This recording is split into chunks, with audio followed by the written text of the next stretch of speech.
après la 5-1, qui est de moins en moins utilisée, vraiment. La 5-1, parfois, je trouve que c'est la défense un peu sauve-tout aujourd'hui. Par exemple, sur ce match-là contre Chambéry, nous, on passe à côté de notre défense 6-0 en première mi-temps. Voilà, on est derrière au score. Et le coach décide de faire une 5-1. C'est pas la défense qu'on a travaillé le plus, mais je pense que c'est pour jouer un coup. Et c'est surtout, les avantages de cette défense, c'est que ça permet de mettre une pression incroyable sur les tireurs. Alors nous, en tant que gardien de but, on doit s'attendre à quoi sur une 5-1? Des tirs de l'aile, des décalages, des courses extérieures, ce qui est l'inverse de la 6-0. Donc peut-être des tirs de pivot aussi, parce que le pivot, ça laisse beaucoup d'espace au pivot pour se balader derrière la défense. Donc nous, on doit plutôt se mettre dans un mode, en fait. Par exemple, c'est assez marrant d'ailleurs, ce match-là est très significatif. Moi, je n'ai pas joué la première mi-temps de ce match-là. Et j'ai eu, sur une même mi-temps, un début en 6-0. Donc avec les qualités que j'ai, de fermeture, ce que je viens de vous montrer. Et switcher tout de suite, quand on est passé en 5-1, moi, dans ma tête, je me suis dit, OK, tu ne vas plus avoir le même type de tir, donc tu ne pourras plus rester trop sur ta ligne, tu ne pourras plus jouer ta relation de contre. Donc à ce moment-là, je m'attends à beaucoup de tirs en pénétration entre les espaces, beaucoup de tirs à l'aile, voire des tirs de pivot qui décrochent derrière la défense.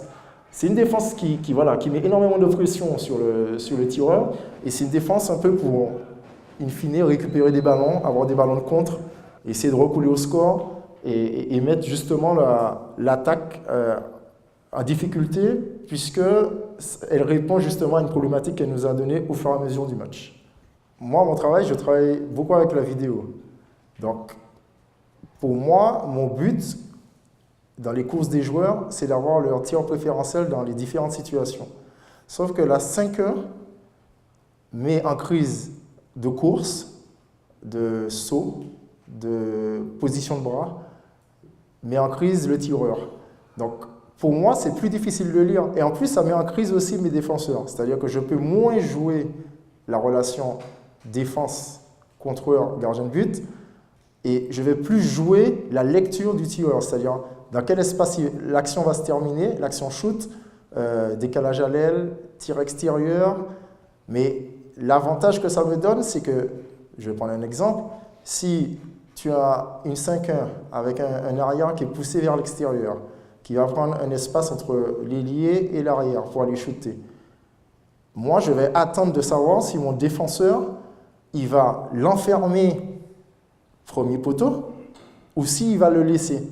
C'est arrivé parfois, sous ce genre de type de défense, que je demande à mon ailier surtout de ne pas toucher l'ailier qui va shooter. Surtout. Parce que justement, ça lui permet d'avoir une autre solution que moi, je n'avais pas dégagée dans ma préparation de match sur le joueur. C'est-à-dire que l'ailier, je ne sais pas, je vais prendre un exemple, je sais que lui, il adore tirer deuxième poteau en bas. Sur la défense 5-1, en lui mettant la pression et en poussant tous mes défenseurs dans la zone du ballon, quand l'ailier va prendre la balle, si mon défenseur essaie de l'enfermer extrêmement, lui, il va s'appuyer sur le défenseur dans son saut pour justement me faire un tir au premier poteau dont peut-être je ne m'attendais pas.